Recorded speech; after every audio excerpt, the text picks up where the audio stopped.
Hello दोस्तों, good morning. तो चलिएगा फिर से तहे दिल से स्वागत है आपके इस YouTube channel board exam official पर। आई होप दोस्तों आप लोग बहुत अच्छे होंगे। अल्लाह आपको और आपकी फैमिली को हर बला और मुसीबत से बचाए रखे। तो दोस्तों आज की इस वीडियो हम लोग बात करने वाले हैं जो आज आपका केमिस्ट्री का एग्ज़ाम हुआ था। क्लास 12 केमिस्ट्री का जो एग्ज़ाम हुआ था उसमें मैंने जितने भी क्वेश्चन बताए थे, चाहे ऑब्जेक्टिव हो, शॉर्ट हो या लॉन्ग क्वेश्चन हो, वो आपके एग्ज़ाम में आया है या नहीं। मतलब आपके एग्ज़ाम में जो मैंने क्वेश्चन आपके एग्ज़ाम के लिए जो मैंने क्वेश्चन बताया था वो आपके एग्ज़ाम में क्वेश्चन लड़ा था या नहीं, उसके बारे में हम लोग बात करने वाले हैं। और जो जो बच्चा ने पीडीएफ लिया था उससे पीडीएफ से क्वेश्चन लड़ा था या नहीं, उसके बारे में आज हम लोग बात करने वाले हैं। तो दोस्तों मैं आपको बता दूं कि मैं जितने भी क्वेश्चन बताया था, चाहे वो ऑब्जेक्टिव हो, शॉर्ट हो या लॉन्ग हो, वो सारे के सारे क्वेश्चन आपके एग्जाम में आए हैं। पीडीएफ से दोस्तों सारे के सारे क्वेश्चन इस बार आपके एग्जाम में देखने को मिला है। इस केमिस्ट्री के एग्जाम में जो क्वेश्चन आया है सारे के सारे पीडीएफ से ही है दोस्तों। चलिए इस बात को मैं आपको प्रूफ के साथ भी दिखाऊंगा। देखिए दोस्तों फिजिक्स में भी सारा का सारा क्वेश्चन लड़ा है, इस बात को मैंने प्रूफ के साथ भी आपको बताया। और केमिस्ट्री में भी सारे के सारे क्वेश्चन इस बार लड़ा है। चलिए चलिए इस बात में कितना सच्चाई है आज हम लोग देख लेते हैं। तो देखिए दोस्तों, मतलब शॉर्ट क्वेश्चन में जो आपके लघु उत्तर प्रश्न है उसमें दोस्तों लगभग 12 से लेकर 13 क्वेश्चन शॉर्ट में लड़ा है। और जो आपके लॉन्ग क्वेश्चन होते हैं जो 6 में आपको 3 बनाना रहता है, उसमें दोस्तों आपको 4 से लेकर 5 क्वेश्चन लड़ा है। 4 से लेकर 5 क्वेश्चन लड़ा है। इस बात को हम आपको प्रूफ के साथ दिखाते हैं। तो चलिए आज की इस वीडियो को हम लोग शुरू करते हैं। मतलब आपको प्रूफ दिखाते हैं कि जो मैंने क्वेश्चन इस बार के एग्जाम के लिए बताए थे आपको, मतलब जो बच्चा पीडीएफ लिया था उससे क्वेश्चन लड़ा था या नहीं। चलिए तो चलिए तो देखते हैं।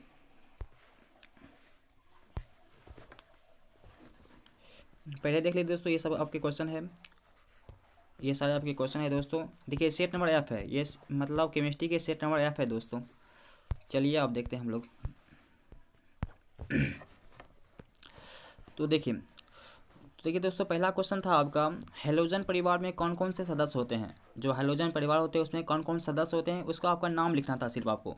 तो देखिए मैं आपको बताया था, मतलब देखिए दोस्तों मैं आपको बता दूं कि मैंने आपको केमिस्ट्री में शॉर्ट क्वेश्चन में टॉप 120 इंपॉर्टेंट शॉर्ट क्वेश्चंस को बताया था। और लॉन्ग क्वेश्चन में दोस्तों आपको लगभग मात्र 18 क्वेश्चन, लॉन्ग में लगभग 18 क्वेश्चन को ही बताया था। देखिए 120 क्वेश्चन में दोस्तों आपको 12 से लेकर 13 क्वेश्चन लड़ा है। देखिए 20 में आपको कह रहा था कि 20 क्वेश्चन दिया है आपको शॉर्ट क्वेश्चन में। देखिए दोस्तों शॉर्ट क्वेश्चन आपको 20 क्वेश्चन दिया रहता है और कहता है कि 10 क्वेश्चन को ही बनाए, जिसमें दोस्तों आपको 12 से लेकर 13 क्वेश्चन मैंने लड़ा दिया, मतलब 100% क्वेश्चन लड़ा है दोस्तों। केवल दोस्तों आपको केवल 10 क्वेश्चन का ही उत्तर देना था। तो देखिए पहला क्वेश्चन था आपका, हेलोजन परिवार में कौन कौन सदस्य होते हैं। तो देखिए मैंने आपको बताया था शॉर्ट क्वेश्चन में, क्वेश्चन नंबर 70 में कि इंटर हाइलोजन एवं हाइलोजन से आप क्या समझते हैं, इंटर हाइलोजन या अंतर हाइलोजन से आप क्या समझते हैं। तो देखिए इसका परिभाषा था कि जब हाइलोजन परिवार के दो असमान सदस्य आपस में संयोग करके यौगिक का निर्माण करता है तो उसे हम लोग इंटर हाइलोजन कहते हैं। मतलब दोस्तों देखिए यहाँ ये सब इसका मतलब हुआ कि दोस्तों ये जो है F2 और Cl2, ये सब दोस्तों हुआ हाइलोजन परिवार के सदस्य। ये जो है दोस्तों F2 + Cl2 जब ये मिलता है तो दोस्तों FCl का निर्माण करता है। ये जो दोस्तों है F2 और Cl2, ये सब हुआ दोस्तों हाइलोजन परिवार 10 हाइलोजन परिवार के सदस्य। देखिए 4 या 5 होते हैं, एक होता है F2, Cl2, Br2 और I2, ये 4 होते हैं हाइलोजन परिवार के सदस्य, जिसमें दोस्तों मैंने 2 यहाँ पर देखिए लिखा हुआ है। सिर्फ आपको नाम लिखना था दोस्तों। मतलब आपसे देखिए क्वेश्चन पूछ रहा है कि हाइलोजन परिवार में कौन कौन सदस्य होते हैं। तो दोस्तों देखिए 4 से लेकर 5 सदस्य होते हैं, जैसे हुआ Br2 और उसके बाद I2, Cl2 और होता है दोस्तों I2, और एक होता है F2। ये 4 सदस्य होते हैं इंटर हाइलोजन या हाइलोजन परिवार के सदस्य।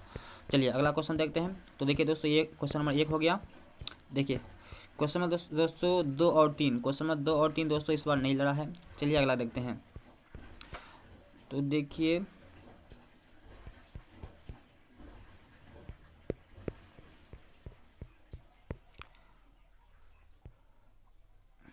क्वेश्चन में देखिए दोस्तों 4 जो है, 4 क्वेश्चन नंबर 4 लड़ा है दोस्तों।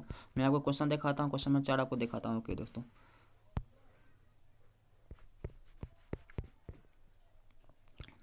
देखिए दोस्तों क्वेश्चन कह रहा है कि मिथिल एमीन एनिलीन से ज़्यादा क्षारीय है, कारण बताइए।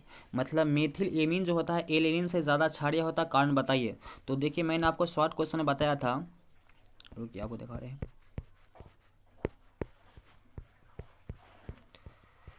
देखिए कह रहा था कि जो होता है एडिलीन होता है, एडिलीन जो होता है मिथाइल एमीन से कम क्षारीय होता है, क्यों? देखिए दोस्तों, आप कह रहा है कि मिथिल एमीन, देखिए दोस्तों सेम टू सेम क्वेश्चन आपके इस बार के एग्जाम में है। देखिए कह रहा है कि एडिलीन जो होता है मिथाइल एमीन से कम क्षारीय होता है, क्यों?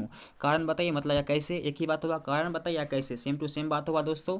तो देखिए सेम टू सेम क्वेश्चन आपके इस बार के एग्जाम में आया है। देखिए, और यह क्वेश्चन 2 बार पूछा भी गया था, 2010 एवं 2012 के बोर्ड एग्जाम में। जो मैंने 120 शॉर्ट इंपॉर्टेंट मतलब केमिस्ट्री में जो क्वेश्चन बताए थे, उससे दोस्तों सारा का सारा क्वेश्चन आपके एग्जाम में देखने को मिला है। चलिए अगला क्वेश्चन देखते हैं। तो देखिए क्वेश्चन 5 और 6 जो है, क्वेश्चन 5 एवं 6 जो है, वह क्वेश्चन इस बार नहीं लड़ा है दोस्तों। क्वेश्चन 5 एवं 6 जो है, 5 एंड 6, ये क्वेश्चन दोस्तों आपके इस बार के एग्जाम में नहीं लड़ा है। चलिए अगला देखते हैं। देखिए क्वेश्चन नंबर 7 कह रहा है कि कांच को अतिशीत द्रव क्यों माना जाता है? कांच को अतिशीत द्रव क्यों माना जाता है या क्यों कहा जाता है? तो देखिए दोस्तों, यह जो क्वेश्चन लड़ा है आपके केमिस्ट्री के शॉर्ट क्वेश्चन की क्वेश्चन नंबर 6 से। देखिए क्वेश्चन नंबर 6 में मैंने आपको बताया था कि कांच को अतिशीत द्रव क्यों कहा जाता है। देखिए दोस्तों सेम टू सेम क्वेश्चन, कांच को अतिशीत द्रव क्यों कहा जाता है या क्यों माना जाता है, एक ही बात हुआ। तो देखिए दोस्तों, इसका आंसर इसमें लिखना था। देखिए आप लोग देख सकते हैं, क्वेश्चन आपसे पूछ रहा था कि कांच को अतिशीत द्रव क्यों कहा जाता है या क्यों माना जाता है। तो देखिए मैंने आपको बताया था क्वेश्चन नंबर 6 में, मतलब जो इंपॉर्टेंट 120 शॉर्ट क्वेश्चन था, उसमें क्वेश्चन नंबर 6 में मैंने आपको बताया था कि कांच को अतिशीत द्रव क्यों कहा जाता है। तो देखिए दोस्तों सेम टू सेम क्वेश्चन आपके एग्जाम में आया है। चलिए अगला क्वेश्चन देखते हैं। तो देखिए दोस्तों क्वेश्चन नंबर 8, क्वेश्चन नंबर 9 एवं क्वेश्चन नंबर 8 और क्वेश्चन नंबर 9 दोस्तों नहीं लड़ा है। देखिए दोस्तों क्वेश्चन नंबर 10 अपने मन से लिखने वाला था, क्योंकि आपसे पूछ रहा है कि इलेक्ट्रॉनिक विन्यास निकाले। तो ये सब जानते हैं, 23 का होता है मतलब 1s2 2s2 2p6 3s2, इस तरह से आपको लिखाना था, 3p6 3s2, इस तरह दोस्तों आपको इलेक्ट्रॉनिक विन्यास निकालना था। यह बहुत मतलब ईजी क्वेश्चन, बहुत ईजी क्वेश्चन था। यदि दोस्तों आपको इलेक्ट्रॉनिक विन्यास निकालना आता होगा तो आप आसानी से इसे निकाल दिए होंगे। चलिए अगला देखते हैं। तो देखिए दोस्तों क्वेश्चन नंबर 13, देखिए क्वेश्चन नंबर 13 है दोस्तों, PS3 से NH3 का आबंध कोण बड़ा है, क्यों? PS3 से NH3 का आबंध कोण बड़ा है, क्यों? देखिए दोस्तों, यह जो क्वेश्चन लड़ा है दोस्तों, यह लड़ा है क्वेश्चन नंबर 68 से। देखिए दोस्तों, मैंने आपको बताया था कि NH3 हाइड्रोजन बंध बनाती है, लेकिन PS3 नहीं बनाती है। देखिए दोस्तों सेम टू सेम क्वेश्चन, केवल इतना था कि जब हाइड्रोजन मतलब NH3 है, जो NH3 जो होता हुआ जब हाइड्रोजन बंध बनाती है तो उसका कोण बड़ा हो जाता है दोस्तों। सिर्फ इतना ही आपको इसमें ऐड करना है, मतलब NH3 जो है जब दो हाइड्रोजन बंध बनाती है तो उसका कोण जो होता है दोस्तों हल्का बड़ा हो जाता है। इसलिए दोस्तों देखिए क्वेश्चन कह रहा है कि देखिए क्वेश्चन कह रहा है PS3 से NH3 का आबंध कोण बड़ा होता है, क्यों? देखिए दोस्तों सिर्फ आपको इसमें ऐड करना था, जब मतलब NH3 जो है जब हाइड्रोजन बंध बनाती है तो उसका आबंध कोण जो होता है बड़ा हो जाता है, मतलब PS3 से। सिर्फ आपको इतना ही इसमें ऐड करना था। क्वेश्चन सेम टू सेम है दोस्तों, सिर्फ आपको इसमें घुमा दिया था हल्का। चलिए अगला क्वेश्चन देखते हैं। तो देखिए क्वेश्चन नंबर 14 जो है, मतलब इस जो अभी के पूर्ण करना था, ये क्वेश्चन नहीं लड़ा है दोस्तों। चलिए ये क्वेश्चन हम बताए भी नहीं थे आपको। उसके बाद देखते हैं, देखिए क्वेश्चन नंबर 15, क्वेश्चन 15 कह रहा कि फिनॉल एल्कोहल से ज़्यादा अम्लीय है, क्यों? फिनॉल एल्कोहल से ज़्यादा अम्लीय है, क्यों? तो देखिए दोस्तों, यह जो क्वेश्चन लड़ा है आपके, जो इंपॉर्टेंट शॉर्ट क्वेश्चन था 120 में, क्वेश्चन नंबर 106 में। देखिए क्वेश्चन नंबर 106 में हमने आपको बताया था कि फिनॉल एल्कोहल से अधिक क्षारीय है, क्यों? देखिए क्षारीय कह रहा है या अम्लीय कह रहा है, एक ही बात होगा। फिनॉल जो है एल्कोहल से ज़्यादा क्षारीय है या अम्लीय है, क्यों? दोनों का आंसर एक ही होता है दोस्तों। तो देखिए इसको बात मतलब इसको आपको लिखना था, क्योंकि देख सकते हैं आप लोग, कह रहा है कि फिनॉल जो है एल्कोहल से ज़्यादा अम्लीय है, क्यों? तो इसको आप वहाँ पर लिखना था, फिनॉल एल्कोहल से अधिक क्षारीय है, ज़्यादा क्षारीय या ज़्यादा अम्लीय है, क्यों? इसको वहाँ पर लिखना है। तो देखिए इस क्वेश्चन को आप यहाँ से भी लिख सकते थे, या देखिए इसी क्वेश्चन को आप यहाँ से भी लिख सकते थे, जो क्वेश्चन 114 है। तो ये कह रहा है कि फिनॉल की प्रकृति अम्लीय होती है, क्यों? मतलब फिनॉल एल्कोहल से ज़्यादा अम्लीय है, क्यों? इसको आप यहाँ से भी लिख सकते थे दोस्तों, मतलब ये दोनों क्वेश्चन को आंसर उसमें लिख सकते थे आसानी से। तो उसमें लिख सकते थे आप क्या, फिनॉल की प्रकृति अम्लीय होती है क्योंकि यह प्रोटॉन त्याग करके फिनॉक्साइड आयन देता है, यही कारण है कि फिनॉल की प्रकृति अम्लीय होती है। या इस क्वेश्चन देखिए आपसे कह रहा है कि फिनॉल की प्रकृति जो होती है वह एल्कोहल से ज़्यादा होती है, मतलब अम्लीय होती है, ज़्यादा होती है, क्यों? तो इसमें आप लिख सकते थे कि फिनॉल की प्रकृति अम्लीय होती है क्योंकि यह प्रोटॉन त्याग करके फिनॉक्साइड आयन देता है, यही कारण है कि फिनॉल जो होता है वह एल्कोहल से ज़्यादा अम्लीय होता है। इस ऐसे भी लिख सकते थे, या ये जो है क्वेश्चन में ऐसा है, इसको आप सेम टू सेम वहाँ पर लिख सकते थे, एक ही बात है दोस्तों। चलिए अगला देखते हैं, इस तरह देख सकते हैं दोस्तों, सेम टू सेम क्वेश्चन इस बार आपके एग्जाम में लड़ा है। जो मैंने आपको PDF दिया था इससे सारे के सारे क्वेश्चन आपके इस बार के एग्जाम में देखने को मिला है। इस बात को मैं आपको प्रूफ के साथ भी दिखा रहा हूँ। अच्छा दोस्तों, ये सारे क्वेश्चन का जो वीडियो है मेरे चैनल पर अपलोड भी है, आप चाहे तो वहाँ पर देख सकते हैं। मैं इस वीडियो डिस्क्रिप्शन में ये सारे क्वेश्चन का जो मैंने वीडियो बनाया है उसका लिंक डाल दूंगा, तो आप वहाँ जाकर उसे देख सकते हैं। चलिए अगला क्वेश्चन देखते हैं। तो देखिए क्वेश्चन 16 एवं क्वेश्चन 17 नहीं लड़ा है दोस्तों। चलिए अगला क्वेश्चन। तो देखिए क्वेश्चन 18 है कि झाग फलावन विधि द्वारा किस प्रकार अयस्कों का सांधित किया जाता है, उदाहरण दे। झाग फलावन विधि द्वारा अयस्कों का सांधित किस प्रकार से किया जाता है, उदाहरण दे। देखिए झाग फलावन विधि के लिए या फेन उत्प्लावन विधि के लिए दोनों एक ही बात होता है दोस्तों, इस बात को आप जानते होंगे। झाग फलावन विधि के लिए या फेन उत्प्लावन विधि के लिए दोनों एक ही है। तो देखिए ये क्वेश्चन रहा है दोस्तों आपके क्वेश्चन नंबर 81 से शायद, हाँ क्वेश्चन नंबर 81 में मैंने आपको बताया था कि अयस्कों के सांद्रण को बताइए। तो देखिए अयस्कों के सांद्रण 3 प्रकार से होते हैं, एक होता है गुरुत्वापृथीकरण विधि, दूसरा होता है फेन उत्प्लावन विधि। फेन उत्प्लावन के लिए या झाग फलावन एक ही बात होता है। तीसरा होता है चुंबकीय पृथक्करण विधि। तो देखिए इसमें आपको लिखना था यह गुरुत्वापृथीकरण, और दूसरा जो है इसमें बी नंबर पॉइंट वह था फेन उत्प्लावन विधि। फेन उत्प्लावन विधि के लिए या झाग फलावन विधि, तो इसको आपको उसमें लिखना था। क्वेश्चन नंबर जो था आपका क्वेश्चन नंबर 18 में तो दोस्तों ये क्वेश्चन आपको लिखना था। तो इसका देख सकते हैं दोस्तों, सेम टू सेम क्वेश्चन आपके इस बार के एग्जाम में आया है। चलिए अगला क्वेश्चन देखते हैं। तो देखिए क्वेश्चन दोस्तों 19, क्वेश्चन 19 कह रहा है कि संक्रमण तत्वों की परिवर्तनशील ऑक्सीकरण अवस्था होती है क्यों, या संक्रमण तत्वों की जो ऑक्सीकरण जो होती है ऑक्सीकरण संख्या जो होती है दोस्तों परिवर्तनशील होती है क्यों, उसका भी हमको लिखना था। तो देखिए यह क्वेश्चन लड़ा है दोस्तों आपके क्वेश्चन नंबर 94 से। मैंने क्वेश्चन नंबर 94 में बताया था कि संक्रमण तत्व की ऑक्सीकरण संख्या परिवर्तनशील होती है क्यों। देखिए दोस्तों सेम टू सेम क्वेश्चन आपके इस बार के एग्जाम में आया है। इस बात को मैं आपको प्रूफ के साथ भी दिखा रहा हूँ। तो देखिए इसको उसमें आपको लिखना था कि संक्रमण तत्व का जो डी ऑर्बिटर होता है दोस्तों वह अपूर्ण होता है। जब यह समान अवस्था से उत्तेजित अवस्था में आता है तो युग्मित इलेक्ट्रॉन की संख्या बढ़ जाती है। यही कारण है कि संक्रमण तत्व की जो ऑक्सीकरण संख्या होती है दोस्तों वह परिवर्तनशील होती है। क्वेश्चन 19 में दोस्तों आपको ये लिखना था। तो इस तरह देख सकते हैं दोस्तों सेम टू सेम क्वेश्चन आपके इस बार के एग्जाम में देखने को मिला है। तो इस तरह दोस्तों देखिए कम से कम 12 से लेकर 13 क्वेश्चन आपके एग्जाम में आया है, जिसमें दोस्तों आपको केवल 10 क्वेश्चन का ही उत्तर देना था। यदि दोस्तों आप पीडीएफ को बहुत अच्छे से लिए होंगे, उसको अच्छे से पढ़ लिए होंगे, तो मुझे उम्मीद है कि आप सारे क्वेश्चन को बनाकर चलाए होंगे। तो इस तरह होगा दोस्तों शॉर्ट क्वेश्चन। अब बात करते हैं कि लॉन्ग क्वेश्चन कितने क्वेश्चन लड़ा है। जो मैंने आपको पीडीएफ दिया था उसमें कितना क्वेश्चन लड़ा है, कितना क्वेश्चन नहीं लड़ा है, उसके बारे में।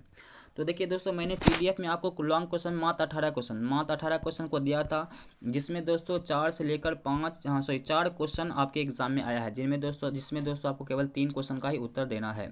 मात्र मैंने आपको 18 क्वेश्चन ही लॉन्ग बताया था, जिसमें दोस्तों सारे के सारे लॉन्ग क्वेश्चन आपके एग्जाम में आ गए हैं।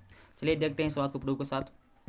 तो देखिए पहला लॉन्ग क्वेश्चन था आपका कि गंधमाल उत्पादन के संपर्क विधि के सिद्धांत को लिखे।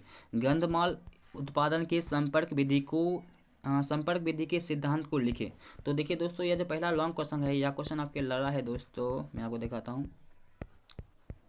देखिए जो मैंने आपको 18 लॉन्ग क्वेश्चन बताया था उसमें जो क्वेश्चन नंबर 17 था, क्वेश्चन नंबर 17 में दोस्तों मैंने यही बताया था। देखिए संपर्क विधि द्वारा सल्फ्यूरिक अम्ल के लिए या गंधमाल दोनों एक ही बात होता है। H2SO4 को ही हम लोग गंधमाल कहते हैं। संपर्क विधि द्वारा सल्फ्यूरिक अम्ल या गंधमाल का उत्पादन कैसे किया जाता है या उसके सिद्धांत को बताइए, दोनों एक ही बात हुआ दोस्तों। देखिए दोस्तों यह क्वेश्चन बहुत बार पूछा भी गया था, इसलिए तो देखिए दोस्तों सेम टू सेम क्वेश्चन आपके इस बार के एग्जाम में आया है। देखिए कह रहा है कि संपर्क विधि द्वारा सल्फ्यूरिक अम्ल या गंधमाल का उत्पादन कैसे किया जाता है। और देखिए आपसे क्वेश्चन पूछ रहा है कि गंधमाल उत्पादन के संपर्क विधि का सिद्धांत को लिखे। तो दोस्तों ये बात को मतलब इस चीज़ को आपको वहाँ पर लिखना था। ये सेम टू सेम जो यहाँ तक है दोस्तों, देखिए यहाँ तक है इसका सिद्धांत, इसको आपको वहाँ पर लिखना था दोस्तों। तो इस तरह क्वेश्चन 1। चलिए अगला क्वेश्चन देखते हैं जो आपको देखिए क्वेश्चन नंबर 22 था दोस्तों। प्रथम कोटि की अभिक्रिया के लिए वेग स्थिरांक का व्यंजक प्राप्त करें। तो देखिए दोस्तों यह जो क्वेश्चन लड़ा है दोस्तों, यह क्वेश्चन लड़ा है जो आपके शॉर्ट क्वेश्चन था 120, उसमें 162 में जो क्वेश्चन था दोस्तों, देखिए क्वेश्चन सेम टू सेम दोस्तों, केवल आपको पलट दिया। कह रहा है कि हमने आपको बताया था कि दिखाइए कि प्रथम कोटि की अभिक्रिया जो होती है अर्ध जीवन काल पर निर्भर नहीं करती है। तो देखिए दोस्तों आप कह रहा है कि प्रथम कोटि अभिक्रिया का वेग स्थिरांक निकाले, मतलब दोस्तों ये आपको निकालना था, ये दोस्तों आपको निकालना था। चलिए अगला देखते हैं। तो देखिए क्वेश्चन नंबर 23 जो है दोस्तों, क्वेश्चन नंबर 23 नहीं लड़ा है। चलिए क्वेश्चन नंबर 24 देखते हैं। तो देखिए दोस्तों क्वेश्चन नंबर 24 लड़ा है दोस्तों। देखिए क्वेश्चन नंबर 24 है कि HF, HCl और HBr एवं HI में सबसे प्रबल अवकारक कौन है। HiHCl और HBr में सबसे प्रबल अभिकारक कौन है, इसको आपको बताना था। तो देखिए यह क्वेश्चन मैंने आपको शॉर्ट क्वेश्चन बताया था क्वेश्चन नंबर 72 में कि HiHF से सबल प्रबल अम्ल है कैसे। तो दोस्तों देखिए आपको सिर्फ इसमें पूछ रहा था कि Hi जो होता है, सॉरी हाँ, HF और HCl और HBr और Hi में सबसे प्रबल अपकारक कौन है या अम्ल कौन है। तो देखिए Hi जो होता है सबसे प्रबल होता है दोस्तों। तो आपको यहाँ पर इस बात को यहाँ पर लिखना था दोस्तों, सिर्फ क्वेश्चन वही है। फिर उसके बाद दोस्तों आप इस मतलब इसको आंसर इस तरह लिख सकते थे कि HI का जलीय सबसे मतलब HI का जलीय विलयन अल्प समय में हाइड्रोजन आयन देता है, परंतु HF का उसके बाद जो 3 वर्ड लिखा है दोस्तों, 3 और जो कौन है, परंतु HF का और HCl का और HBl का, मतलब ये 2 बात को उसमें ऐड कर देते हैं, उसके बाद सेम टू सेम लिख देते हैं। आपको लिखना था इसे दोस्तों कि HI का जलीय विलयन अल्प समय में हाइड्रोजन आयन देता है, जबकि HF और HBr उसके बाद जो एक और है, एक कौन है दोस्तों देखते हैं, हाँ मतलब उसके बाद कि HF और HCl और HBr का जो अल्प समय में हाइड्रोजन आयन नहीं देता है, यही कारण है कि HF सबसे प्रबल अपकारक है। तो इस तरह आपको वहाँ पर लिखना था दोस्तों। आई होप आप लिख दिए होंगे। उसके बाद क्वेश्चन नंबर 25 है दोस्तों, अब क्वेश्चन नंबर 25 नहीं लड़ा है।